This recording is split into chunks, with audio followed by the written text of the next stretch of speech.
today's lecture we are discussing DML language commands, data manipulation language. So far we have seen DDL, data definition language commands, like create and drop and alter and truncate. Means today's lecture we are using the purpose of all DDL commands to create or defining a database or make a table with the help of the DDL, data definition language commands. And today's lecture we are discussing introduction to DML, data manipulation language. Name itself it indicates manipulating the data, and DDL we are defining the data. In DML manipulating the data. Here this DML using for selecting, inserting, deleting and updating data. It's manipulating the data, selecting, inserting, deleting and updating the data in database. This DML, data manipulation language, is providing read-only queries of data. It's providing a user requirements.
ename varchar.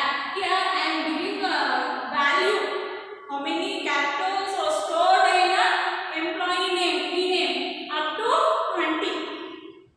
And city varchar 20 and salary int. And here values we are insert into employee table. First we can define the columns names attributes. Okay, EID, ename, city and salary. And now I am giving to values. Values 1, EID int 1 is a number.